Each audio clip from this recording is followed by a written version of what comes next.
Salut à tous et à toutes, c'est Cyrielle et aujourd'hui on se retrouve pour une toute nouvelle vidéo et c'est la suite du coup de cette série de vidéos sur Mo Shan Tongshu et tout son univers. Aujourd'hui on va du coup traiter, comme vous l'avez vu dans le titre, de Scum Villain Self-Seeding System, qui est du coup la dernière œuvre dont je n'ai pas parlé encore. Et donc ça va être présenté comme d'habitude. D'abord je vais vous présenter un petit peu les infos générales sur un peu la licence. Je vais vous faire ensuite un petit résumé, un petit synopsis. Je vais parler ensuite de l'adaptation qu'il y a eu, puis je vous donnerai mon avis et on fera une petite conclusion. Si vous n'avez pas vu les vidéos précédentes du coup sur Moda Ozushi, Even Official Blessing et sur l'auteur en elle-même, je vous invite à les voir avant ou après comme vous voulez. Mais c'est parti, je vais pas tarder, commençons la vidéo. Scum Villain Self-Seeding System, et on va dire Scumbag pendant toute la vidéo parce que c'est quand même très long comme titre, et la version en mandarin est encore bien plus longue.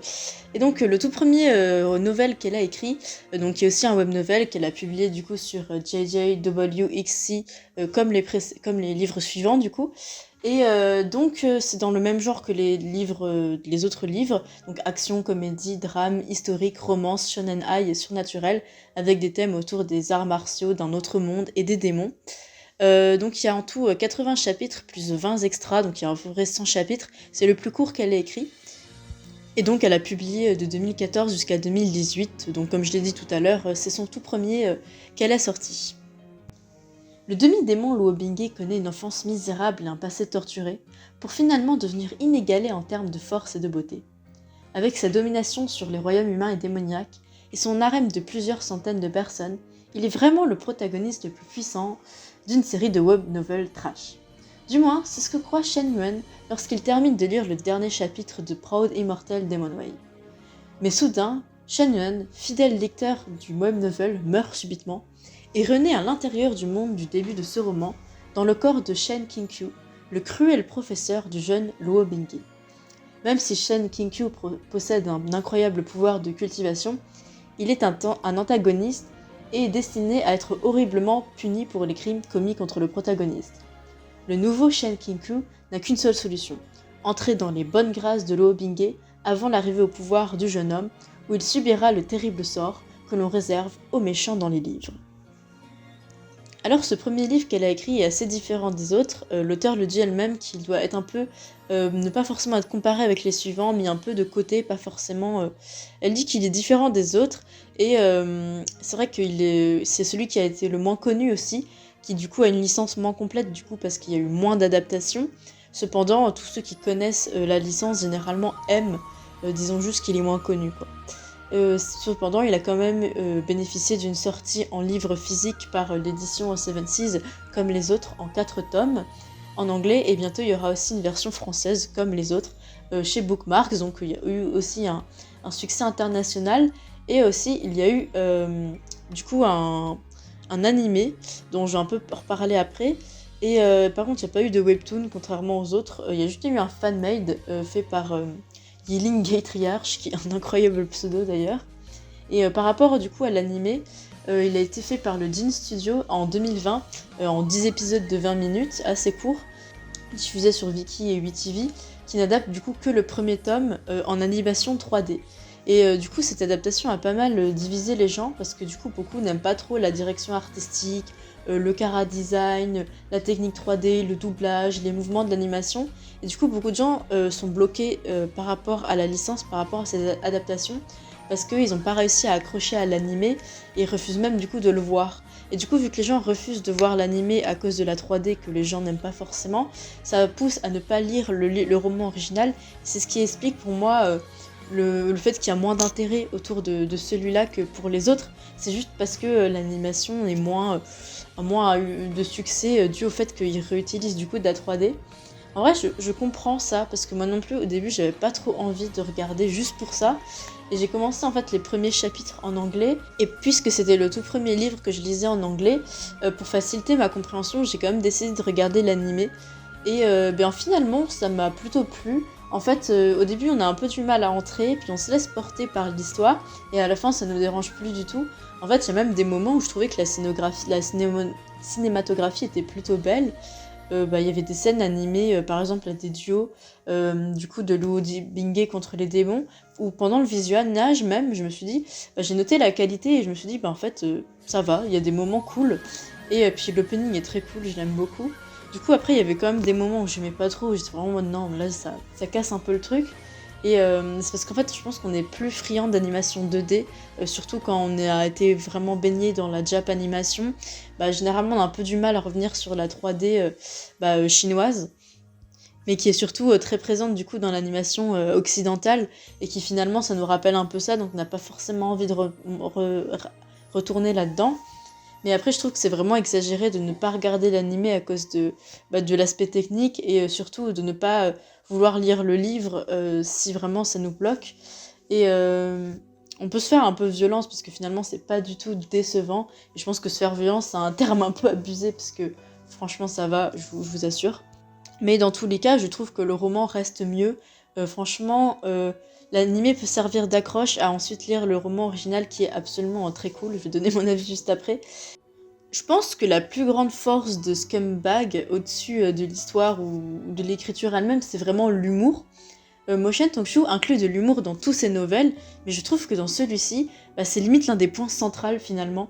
L'idée du speech, enfin le scénario que je vous ai raconté tout à l'heure, qui du coup en fait a été fait plusieurs fois, c'est-à-dire le speech du coup d'un mec dans un monde normal qui tombe à l'intérieur d'un novel, qui tombe et qui devient d'un coup le personnage presque principal d'une série fantastique.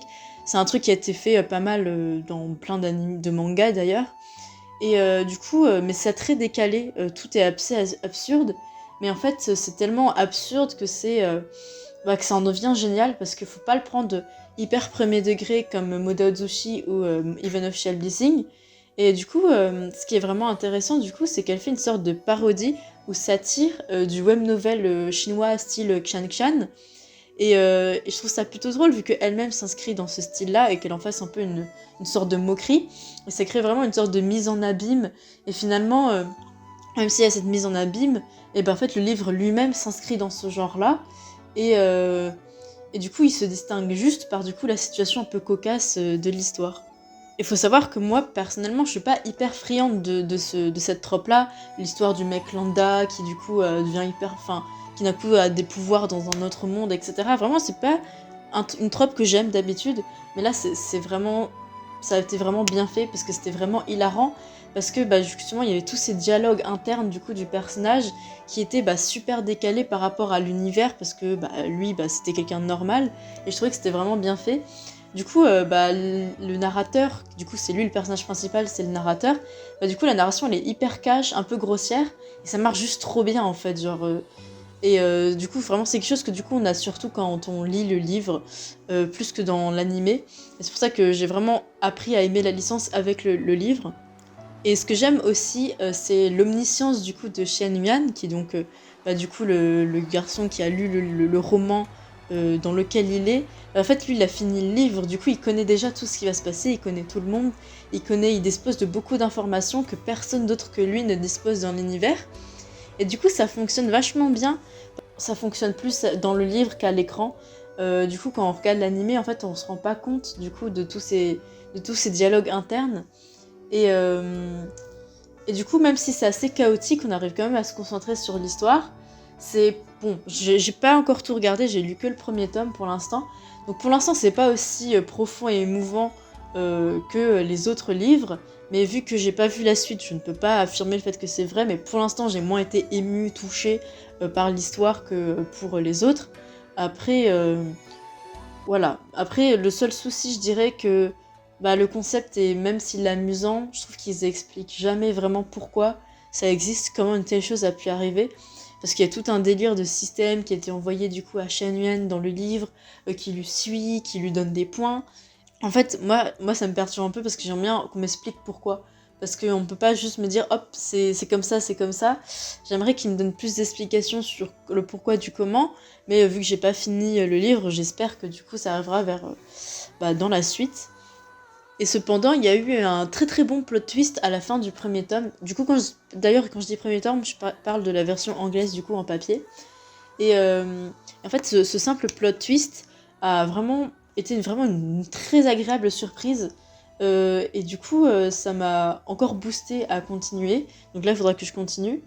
Et voilà. Et puis après, bien sûr, je dis, même si je trouve que l'histoire est moins captivante que l'autre, il y a quand même un côté aventureux, on partage un peu le stress du protagoniste, on va quand même en pâtir, craquer un peu pour Lobingé qui est adorable. Voilà, on se laisse quand même bien porter par les problématiques et par les missions, il n'y a pas de souci, l'histoire n'est pas mauvaise du tout. Après, le seul souci, je dirais pour l'instant, c'est peut-être aussi que les personnages secondaires ne sont pas vraiment marquants, ou il n'y en a pas vraiment un qu'on va vraiment aimer. Mais voilà. En tout cas, si je devais conclure, je dirais que c'est vraiment sous-coté, ça mérite vraiment plus d'attention. Je vous invite à le lire. Personnellement, je compte le finir bientôt parce que je ne l'ai pas terminé, mais là j'avais d'autres lectures en cours. Après, je peux comprendre pourquoi ça n'a pas autant fonctionné que les autres, ça c'est indéniable, mais il n'en reste pas moins des méritants. Et voilà, c'est la fin de cette vidéo. Je pense qu'elle est plus courte que les autres. Après, c'est proportionnellement à la manière dont je connais la licence, parce que Moda Ozushi, bon, elle était assez longue la vidéo que j'ai fait pour, parce que c'est vraiment une de mes licences préférées et que j'ai vue en long, en large et en travers avec plein d'adaptations.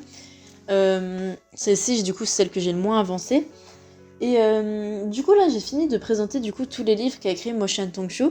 Risque de faire d'autres vidéos pour parler de sujets qui gravitent et peut-être de livres dans le même genre écrits par d'autres auteurs, parce que vraiment je trouve que c'est... Moi personnellement j'aime beaucoup partager ça, et je pense que parler du coup de tout l'univers d'Amnei, Xianxia, enfin tout ce qui est un peu dans le style de Mo Shan-Tong-Shu, c'est vraiment hyper intéressant et j'aimerais que plus de gens soient impliqués dans ces univers-là. Donc on risque de se retrouver pour la suite de cette série de vidéos, je ne sais pas quand, encore une fois, et puis je pense que c'est tout ce que j'ai à vous dire. Donc merci d'avoir regardé la vidéo jusqu'ici, n'hésitez pas à interagir avec cette vidéo, commenter, liker, etc. Moi ça me fait vraiment plaisir. Portez-vous bien, je vous dis au revoir, à la prochaine, bye bye.